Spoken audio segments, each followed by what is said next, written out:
Hey guys, I hope you're all doing well. Welcome to another video. For today's video, I'm going to show you step by step how you can be able to use Judge.me on Shopify. It's not something difficult. I'm going to show you step by step how you can do it.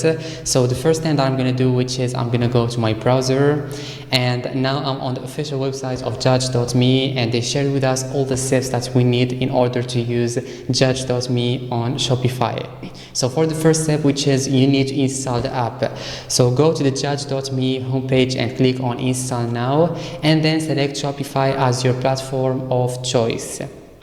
And for the second step, which is you need to connect your store. So what you need to do now is to go to the Shopify App Store and click on Add App and enter your Shopify store URL. And after, click on Install App or to initiate the automatic installation process.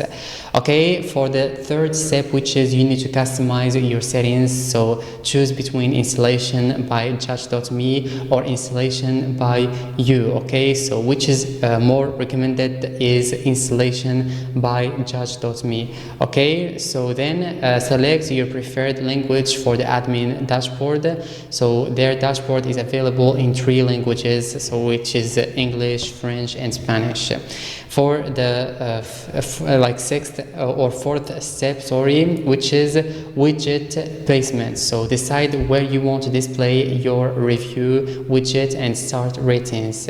So you can opt to showcase them on the product page, collection page, or both. The review widget collects and showcases product reviews on your online store, while the star ratings displays the number of product reviews and aggregate rating on your product or collection page. And for the step number 5, which is theme selection. So choose a theme on which you would like to install your widgets.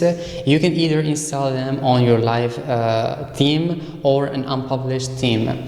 This option helps prevent conflicts with your custom CSS. If you choose an unpublished theme, you can preview how the widgets will appear before publishing the theme. Okay, and for the last step, which is preview and finalize. So take a moment to preview how everything looks within your chosen theme, and if you are satisfied with the setup, select yes, looks great. Otherwise, feel free to explore further customization options for your widgets. So these are the steps in order to use Judge.me on Shopify. I hope this was helpful to you. If it was, don't forget to like, subscribe to the channel, and see you in the next video. Thanks for watching.